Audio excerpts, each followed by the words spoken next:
오늘이 2월 4일이니까 벌써 2월 1일부터 중국에서는 춘절이 시작되었습니다. 그래서 올해는 한 달간 보통 그렇게 춘절이 시작되는데, 근데 깜짝 놀랐습니다. 이 춘절 한 달간 이동하는 연 인원이 18억 명이라고 합니다. 18억 명.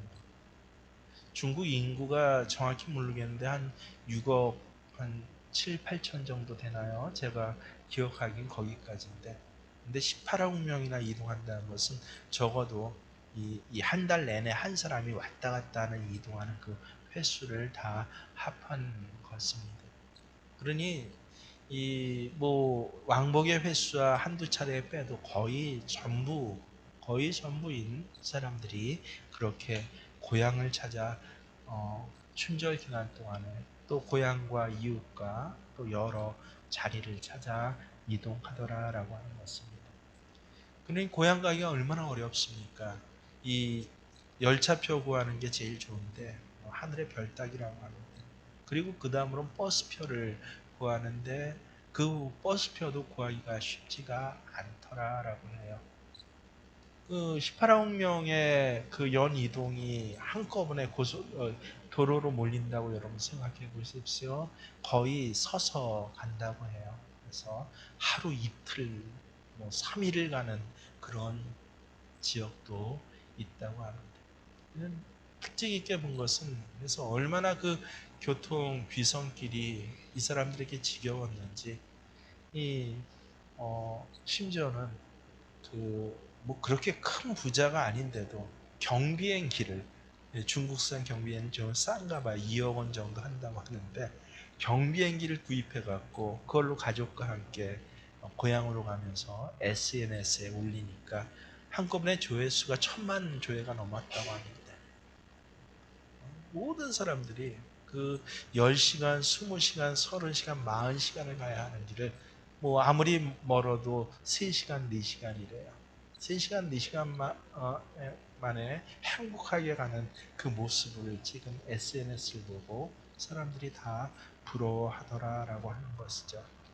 이 명절에 귀성하면 우리나라도 역시 못지 않습니까?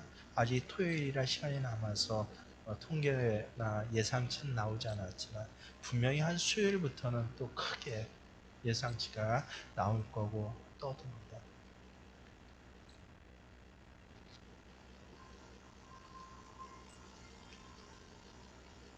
그래서 한마디로 무엇입니까? 이 모든 것들이 민족 대이동이라고, 우리나라도 못지 않죠. 이번 주에 열릴 것입니다. 그래서 이런 현상들을 보면서 이 사회학자들 또 여러 이 전문 파트의 사람들은 그냥 사회 현상 정도로 보는 게 아니라 왜 도대체 이렇게 사람들은 고향을 찾을까를 연구하고 나름대로의 발표를 내놓습니다. 대부분이 한 사회적 현상 혹은 시대적 어떤 문화, 상황이라고 그렇게 이야기를 합니다. 근데 마땅치 않아요. 뭐 이 시대에만 이런 이동이 있었냐면 그렇지 않거든요. 어떤 문화적 현상이라고 그 단절된 또 제한된 그런 문화는 절대 아니거든요. 그래서 이 최근에 이 다수의 인류학자들이 공감을 하면서 냈는데 뭐라고 냈냐면요. 이 문제를 갖다 그런 사회적 현상이나 뭐 상황, 뭐 경제 지수 뭐 이런 것을 따지지 않고 놀랍게도 이것을 귀소 본능이라는 개념으로 설명하기 시작했습니다. 짐승뿐만 아니라 사람에게도 귀소 본능이라는 것이 내재되어 있어서 마치 연어처럼 또 철새처럼 자신이 태어난 것으로 돌아가고자 하는 욕망이 그들에게 있기 때문이다라고 그렇게 보고서를 낸 다음에 많은 사람들이 박수를 치면서 야 맞아 정말 그런 것 같아라고 그렇게 동의를 하고 있는 중입니다. 나이가 들면서 실제 우리도 그렇잖아요. 어렸을 때 그렇게 함께 뛰어놀았던 그런 동창들이 그리워집니다.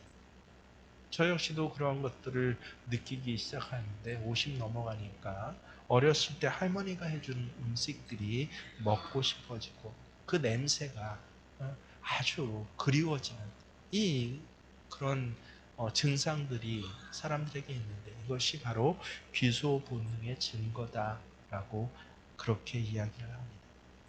일견 이 세상 사람들이 감탄할 만큼 맞는 말인 것 같기도 합니다. 근데 놀랍게도 성경을 보면요, 이것 귀소 본능 아니다라고 명확하게 말씀하십니다. 왜냐하면 하나님께서는 동물과 사람을 전적으로 틀리게 지으셨어요. 왜 동물과 같은 기소 본능으로 사람들은 고향 찾아간다? 아니라는 것이에요. 왜 고향을 찾습니까? 전도서 3장 11절에 보면 정확하게 나와 있습니다. 하나님이 모든 것을 지으시되 때를 따라 아름답게 하셨고 또 사람들에게는 영원을 사모하는 마음을 주셨느니라. 동물에게는 안 주셨는데 사람들에게만 주신 것. 그게 뭐냐면 영원한을 사랑하는 마음이다라고 하는 것이에요.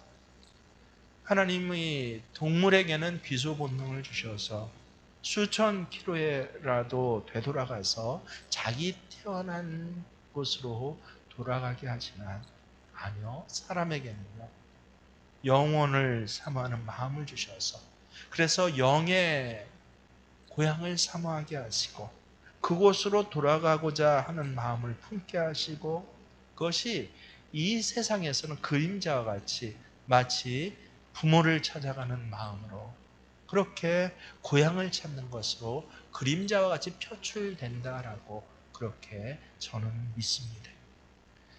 그러고 보니까 여러분 한번 생각해 보세요. 다른 때는 몰라도 그래도 명절만은 고향으로 찾는 것이 그것은 동물적 본능 때문이야 라고 하는 것이 여러분 마음에 듭니까? 아니면 아니 사람에게는 너에게는 잘 너는 모르고 있지만 영원을 사모하는 본향을 사모하는 마음을 주셨기 때문에 그것들을 육신의 고향으로 찾는 것으로 연습하고 표출하는 것이야 라고 하는 것이 마음에 와 닿습니까?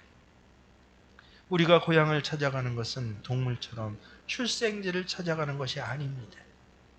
왜 고향을 찾습니까? 사모해요.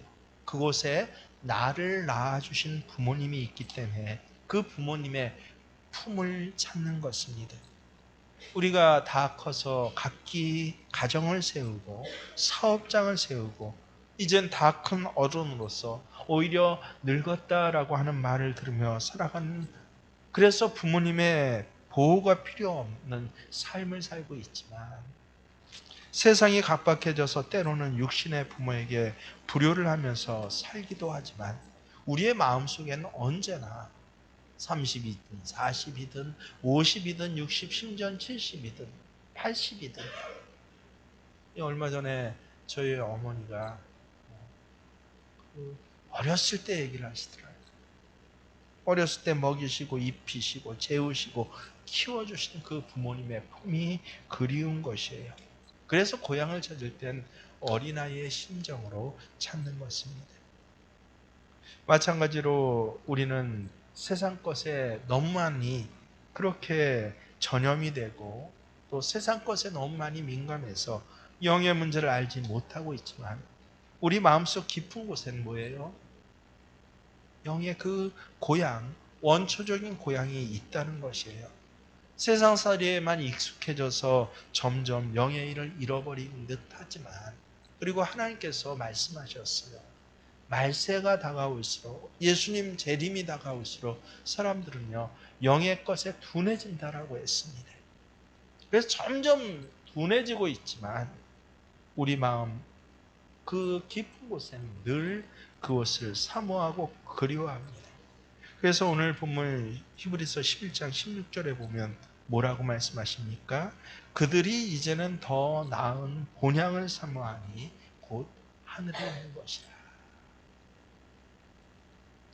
이 주일학교 아이가 질문을 해요.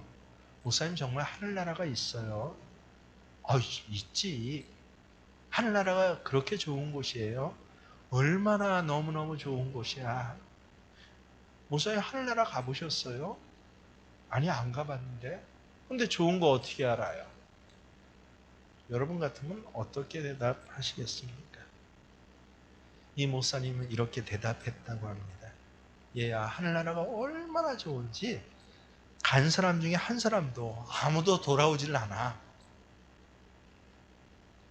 그렇습니다. 하늘나라, 우리의 본향이 얼마나 좋은지요.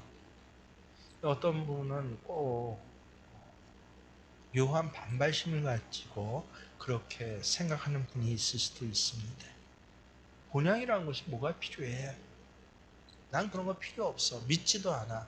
그냥 이 땅에 살 때 잘 먹고 잘 살면 됐지라고요. 정말 그럴까요?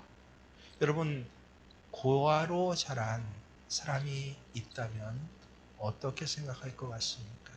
부모가 뭐가 필요해? 이제 나 다 컸는데 이 세상에 나 혼자서도 충분해. 그냥 이 세상에서 잘 먹고 잘 살면 됐지. 이렇게 이야기하는 사람 여러분 보셨습니까? 아니에요. 오히려 부모의 사랑을 충분하게 받지 못한 사람일수록 이상하게 나이가 들어갈수록 더 부모의 품을 그리워하지 않습니까? 커서도 그리워하죠. 성공했어도 그리워하죠. 그것이 바로 부모의 품인 것입니다. 마찬가지로 본향에 대해서 알지 못하고 본향의 행복을 맛보지 못했다라고 할지라도 오히려 그래서 더 본향을 사모하는 마음을 하나님께서 우리에게 주셨다라고 성경에 그렇게 기록하고 있는 것입니다. 그래서 고향에는 두 가지 고향이 있습니다. 하나는 육신의 고향입니다. 내 육신을 낳아주신 부모님 품, 그 품이 바로 우리가 매년 찾아가는 고향입니다. 자동차 타고 기차 타고 때로는 경비행기라도 사서 타고 가는 그 고향입니다. 하지만 자동차 타고 기차 타고는 가지 못하는 고향이 있는데 그게 뭐예요? 바로 본향입니다. 내 영의 근원, 부모님 품이 아닌 진짜 하나님의 품을 찾아가는 것이 바로 본향인 것입니다. 오늘 말씀에 보면 나오미가 이제 베들레헴으로 돌아오는 장면입니다. 나오미는 고향 베들레헴으로 돌아오기가 쉽지가 않았습니다. 그것은 굉장히 쉽지 않은 결단을 해야만 돌아올 수 있었기 때문에 그렇습니다. 그래서 오늘 루키 1장을 처음부터 쭉 읽어보세요. 그러면 고향으로 돌아오려 했다라는 말이 3번, 4번이 반복이 됩니다. 왜 고향을 찾는 일이 그렇게 쉽지 않았습니까? 왜 수많은 3번, 4번이나 반복되어야 하는 그런 결단들이 필요했습니까? 뭐 우리가 상식적으로 이것은 알아요. 나오미는 실패한 사람이기 때문에 그렇습니다. 금이 환향해서 고향에 돌아가는 것 누구나 꿈꾸는 일입니다. 하지만 실패자로 고향에 돌아간다는 것 이것은 쉽지 않은 일입니다. 그래서 실제로는 실패자이면서도 겉으로는 금이 환영하듯이 새 옷을 입습니다. 렌트카라도 빌려서 치장을 하고 육신의 고향을 찾지 않습니까? 하지만 본향은요, 치장을 하고는 성공했다라고 가장을 하고는 찾을 수 없는 곳입니다. 렌트카 타고서는 갈 수 없는 곳이 바로 본향인 것입니다. 우리 인간들에게 참 두려워하는 큰 결심해야 할 일이 있다면 그것은 내 부끄러움을 드러내는 일이에요. 내 상처를 드러내는 것, 자신의 수치를 드러내는 것, 자신의 잘못을 인정하는 것은 정말 쉽지 않습니다. 진실한 용기를 가진 사람만이 그것을 드러낼 수가 있는 것이에요. 하나님께서 그 마음의 중심으로 사랑하신 인물이 있다라고 한다면 우리가 잘 알아요. 얼마나 사랑하셨는지. 다윗 보기를 다윗의 등불로 다윗의 이름 자체를 복으로 열쇠로 등불로 삼아 주셨던 사람이 바로 다윗입니다. 다윗의 다윗됨은 그가 한 번도 죄를 범하지 않고 성자처럼 깨끗하게 살았기 때문이 아닙니다. 골리앗을 대적하고 쌓아서 이겼던 다윗의 용기 때문도 아닙니다. 자기의 죄가 일개 선지자 앞에서 지적받는 순간에 왕의 자리에 있었으면서도 겸손히 그 왕좌에서 내려와서 내가 죄인입니다 라고 고백할 수 있는 그 용기가 다윗의 등불로, 다윗의 열쇠로, 하나님 마음의 중심에 가장 기뻐하시는 자로 둔 그 이유입니다. 우리가 잘못했을 때 그 잘못을 인정하고 그리고 고백하는 일부터 우리의 회복은 시작되는 것이에요. 다윗의 회복은 언제 시작됐습니까? 바로 내가 죄인입니다 라고. 그래서 수많은 시편 중에서 늘상 뭐라고 고백합니까? 침상에 이불이 젖을 정도로 내가 하나님 앞에 기도하고 회개했다라고 그렇게 고백하지 않습니까? 바로 그 자리에서부터 다윗은 회복되었더라라고 하는 것입니다. 그래서 다윗의 등불 하나님이 언제 주십니까? 잘 나갈 때 주신 것이 아니에요. 그 많은 실수와 그 많은 아픔을 깨닫고 자백하고 하나님 앞에 엎드렸을 때 하나님 그것을 기억하셔서 다윗이 나이 들어 늙어갈수록, 육신의 사람은 두꺼운 입을 입어도 그 몸이 따뜻하지 아니하는 후패함을 입어갔지만 오히려 영의 사람은 한 가문을, 메시아의 가문과 그 메시아의 왕국을 세워가는 그 귀한 자로 삼으신 것에 있습니다. 오늘 나오미 가족은요, 잘 살아보겠다고 베들레헴을 떠나서 모압 땅으로 간 가족입니다. 하지만 모압 땅에서 정말 실패했어요. 자랑스럽고 든든해하던 남편 엘리멜렉도 죽었습니다. 정말 기둥과 같은 두 아들 말론과 기럨 모두가 죽었어요. 나오미는 이제 과부입니다. 나 어머니를 따라 내가 가겠습니다 라고 하는 이 사랑스러운 며느리조차 청산 과부예요. 과부와 과부가 손붙잡고 그렇게 터덜터덜 참담한 실패자로 고향에 돌아오는 것, 더구나 나오미 고백하지 않습니까? 내가 이 고향을 떠날 때는 참 풍성했습니다. 힘이 있었습니다. 또 부요했습니다. 근데 실패자로 돌아오는 것, 아마 죽기보다 그는 싫었을 것입니다. 그럼에도 불구하고 돌아가려 하려 일장에 그 많은 그 넘어짐이 있었음에도 불구하고 끝내는 어떻게 해야 됩니까? 오늘 그는 고향으로 돌아옵니다. 근데 성경을 가만히 보십시오. 그저 고향으로 돌아왔다라고 기록되어 있지 않습니다. 어디로 돌아왔다고 합니까? 베들레헴으로 돌아왔다라고 합니다. 베들레헴으로 돌아왔다는 말은 단지 지도상 예루살렘 이 북서쪽에 있는 베들레헴 땅을 이야기를 하는 것이 아닙니다. 그것은 본향, 곧 하나님께로 돌아왔다라는 말입니다.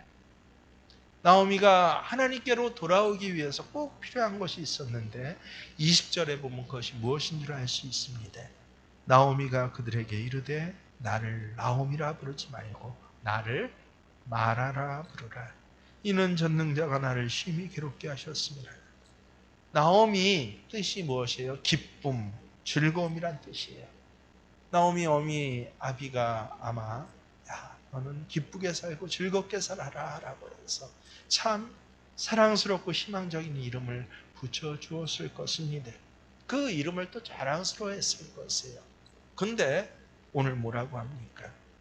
말하라 부르라. 고통, 쓰라림을 뜻하는 단어입니다. 나는 내 이름처럼 즐겁고 기쁜 삶을 살고 있는 것이 아닙니다. 나는 고통 가운데 있습니다. 내 삶이 얼마나 스트레스인지 모르겠습니다 라고 하는 것, 이것이 고향 땅으로 돌아와서 베들레헴으로 돌아와서 나오미가 했던 첫 번째 말입니다.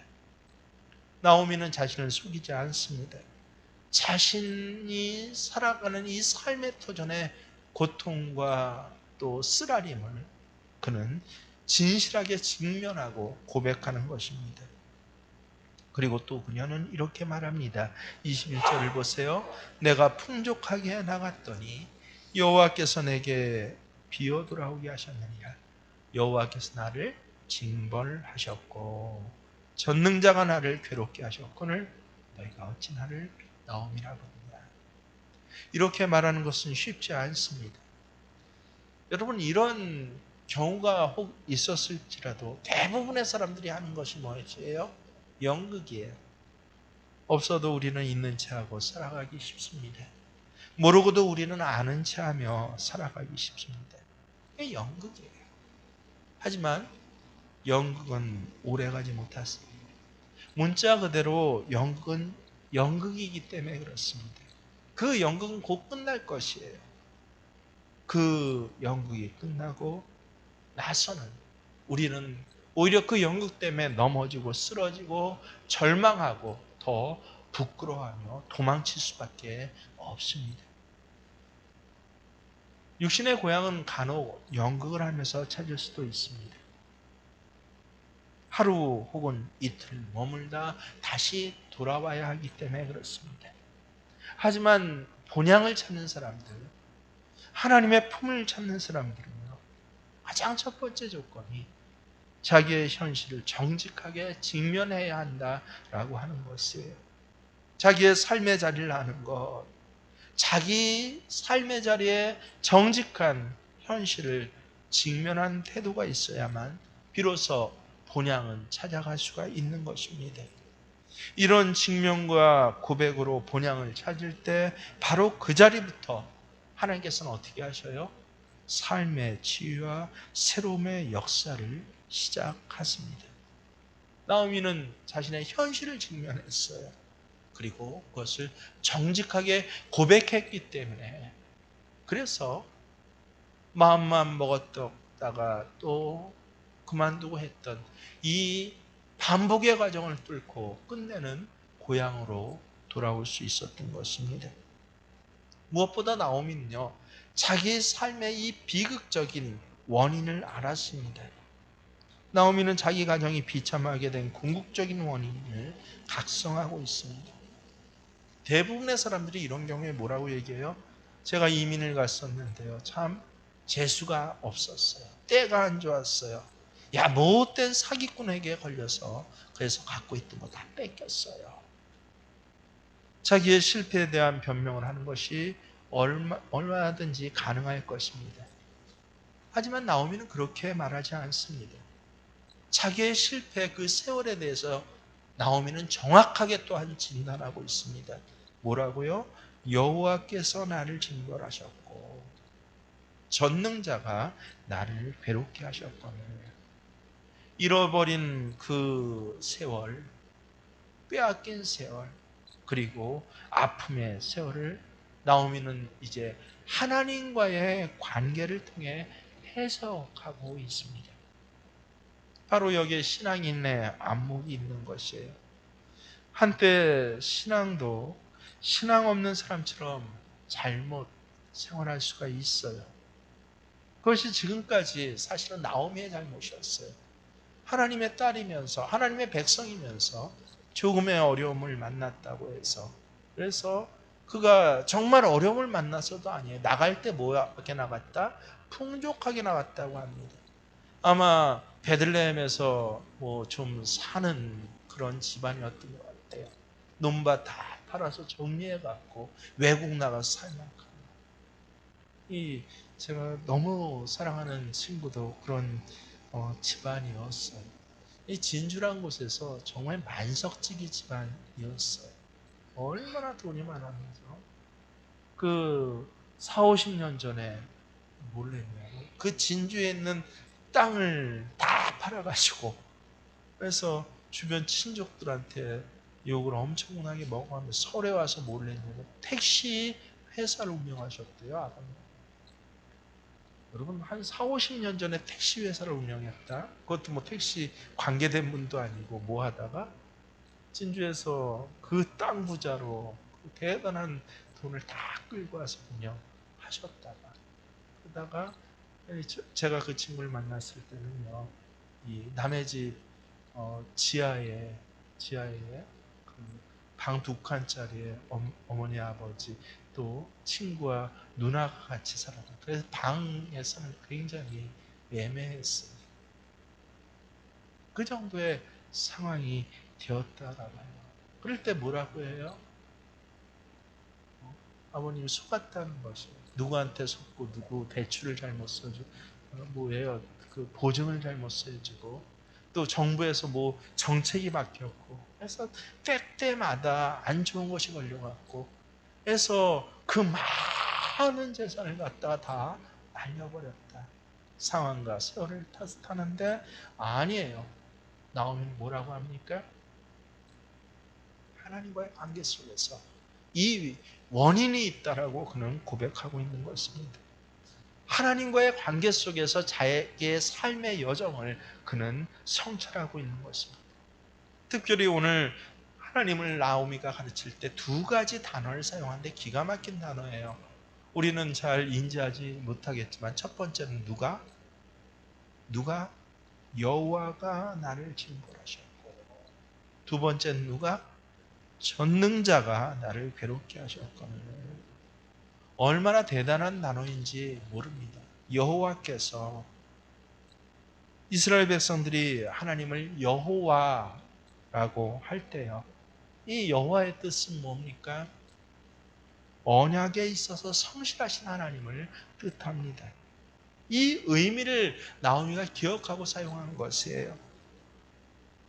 즉 여호와라는 이름 속에는 약속한 것은 반드시 이루신 그 하나님께서라는 그게 바로 여호와예요. 나오미는 지금 고통의 순간을 살고 있습니다. 아픔의 시간을 지금 살아가고 있어요. 하지만 여호와께서 여호와가 어떤 하나님이요? 약속한 것을 반드시 이루어 주시는 하나님께서 이렇게 하셨다라고 하는 것이에요. 그것은 내면에 무슨 뜻이 있습니까? 내가 하나님의 약속을 버리고 하나님의 품을 떠났을 때 이렇게 그래서 내게 이 기근과 비참함이 왔지만 나오미는 하나님 백성이에요. 나오미 뜻이 뭐라고요? 기쁨, 즐거움이라는 뜻입니다. 다시 내가 하나님 품에 온전히 돌아올 때는 하나님 나를 그 약속하신 그대로 내 이름을 명명하신 그대로 나를 기쁨과 즐거움의 삶으로 치유시켜 주십니다라는 소망이 있어서 그래서 단지 하나님이라고 부르지 않았어요. 뭐라고 불렀어요? 여호와께서 나를 징벌하셨으니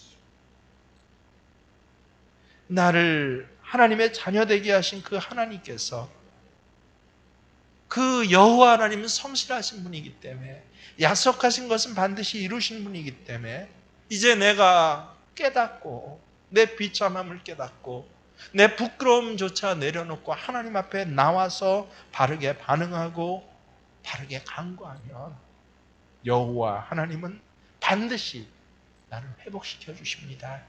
나는 그 하나님 여호와 하나님 믿습니다라는 놀라운 신앙 고백이 이 한마디에 들어있는 것이에요. 거기다 뭐라고 또 하나님을 고백합니까? 전능자께서 여러분 하나님을 전능자로 표현하고 있어요. 우리는 너무도 뭐 전능하신 하나님하고 하나의 수거처럼 상용구처럼 그 하나님 이름 앞에 붙이지 않습니까?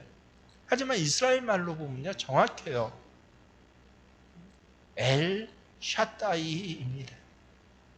우리말로는 그냥 전능자라고 번역되어 있지만 엘 샤다이, 엘은 하나님이에요. 샤다이. 여기에는 두 가지 중요한 뜻이 있는 것이에요. 첫 번째는 무에서 유를 창조하신 하나님이라는 의미예요. 그래서 엘 샤다이, 우리말로는 전능자라고 번역을 하는 것입니다. 두 번째는 더 기가 막혀요.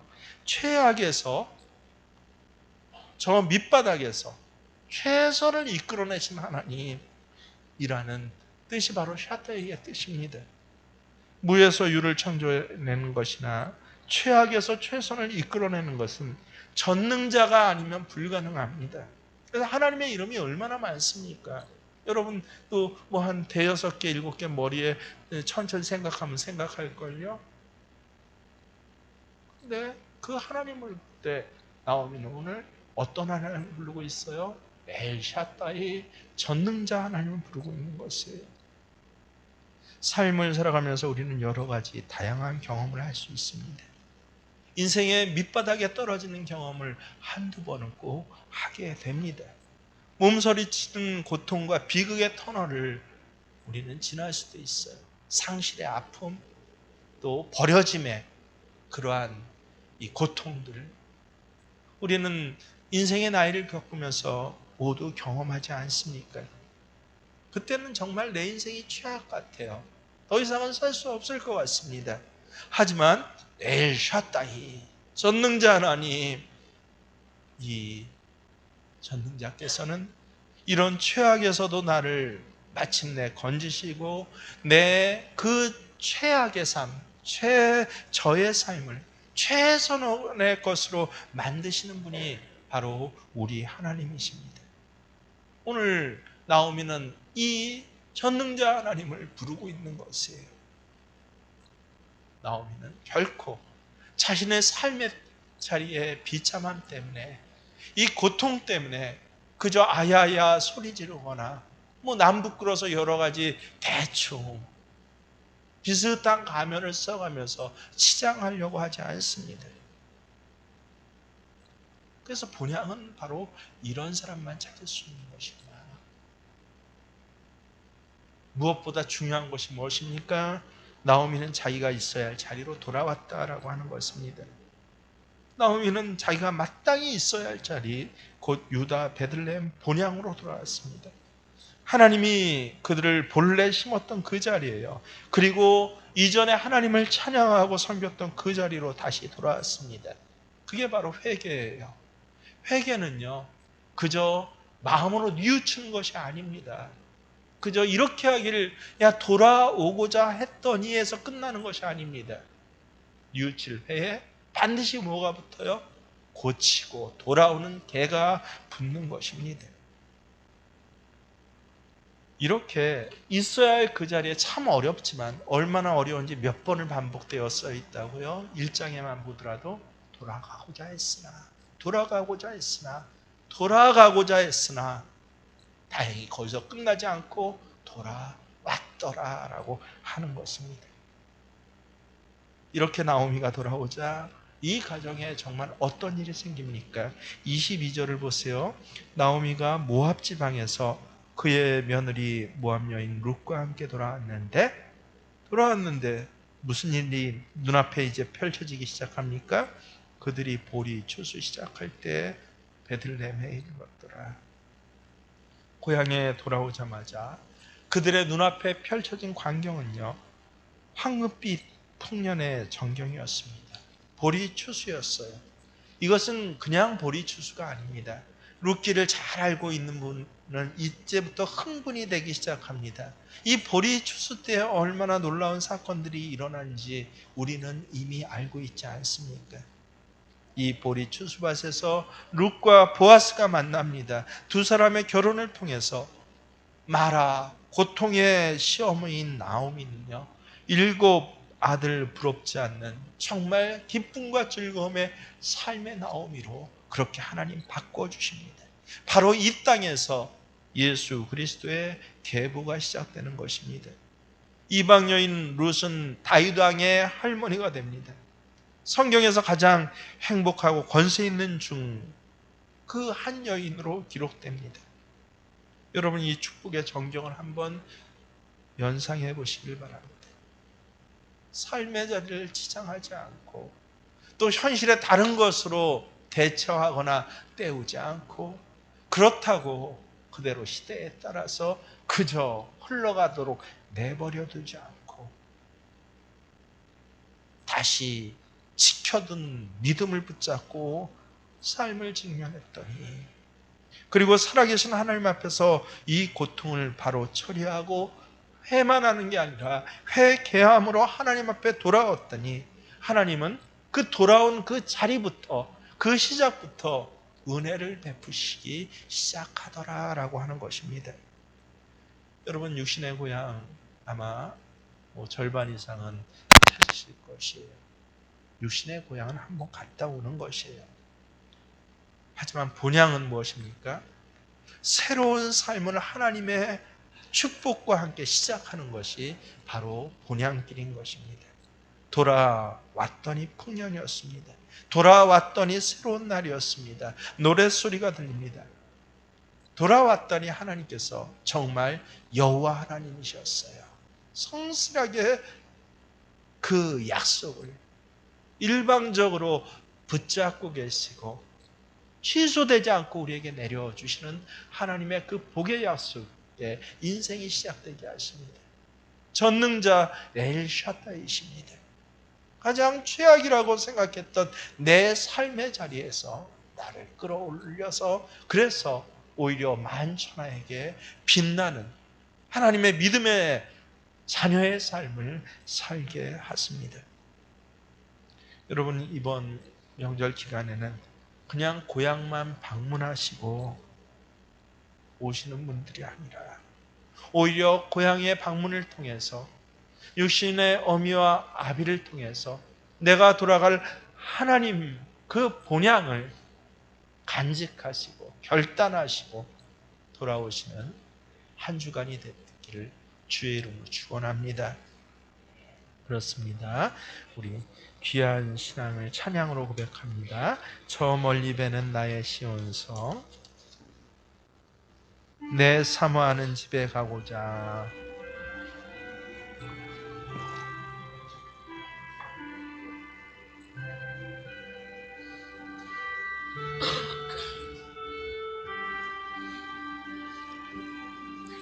저 멀리 배는 나의 시온성 오 거룩한 곳 아버지 집 내 사모하는 집에 가고자 한밤을 세웠네.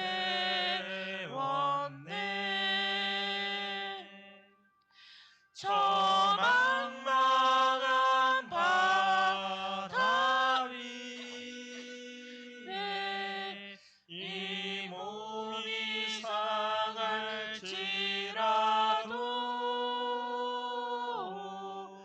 오늘은 이곳 내일은 저곳 주 복음 전하리. 아득한 나의 갈 길 다 가고 저 동산에서 편히 쉴 때 내 고생하는 모든 일들을 주께서 아시리. 빈들이 나 사막에서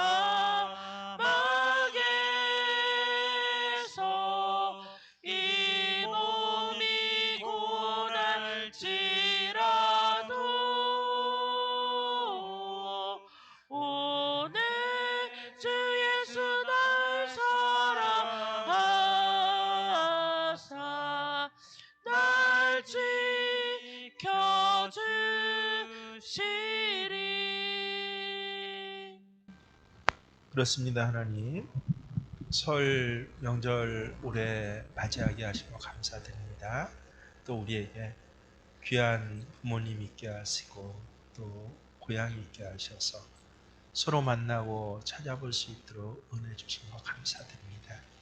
그저 명절의 한때로 이 시간을 지내지 않게 하시고 육신의 고향보다 더 근원적이고 귀한 하늘의 본향을 다시 한번 기억하고 생각하며 꼭 붙잡고, 그래서 이 땅 살아가는 날들이 세상의 날들이 아니라 본향을 가는 나그네 날들로 살아가는 귀한 은혜가 우리에게 있어지게 하시되, 이렇게 저가 한 걸음 그 본향을 향해 내디뎠을 때 하나님께서는 마라라고 불릴 만큼 쓰디쓴 고통스러운 인생, 오히려 7 아들을 둔 봉양자를 둔 것이 부럽지 아니한 참으로 귀하고 아름다운 하나님의 자녀로 그 인생 전체와 가문과 베들레헴 그 땅 자체를 축복해 주신 귀한 은혜가 오늘 모든 본향을 찾고 기대하는 새벽의 예배자들에게 그대로 있어지는, 깨달아지는, 누려지는 한 주간 되게 하여 주시옵소서. 이제는 우리 주 예수 그리스도의 은혜와 하나님 우리 아버지의 지극하신 사랑하시니 성령님께서는 우리가 아멘 아멘 할 때마다 능력으로 함께 하시고 하나님의 권능으로 함께 하시고 여호와 하나님 이름을 입증하여 주시며 엘샤다의 그 전능자 하나님으로 우리의 삶의 자리를 고치시고 치료하시는 그 귀한 동행하심이 오늘 말씀 앞에 정직하게 겸손하게 아멘하는 모든 새벽교회 예배자들의 한 주간의 삶의 터전임에 함께 하시기를 간절히 축원하옵나이다.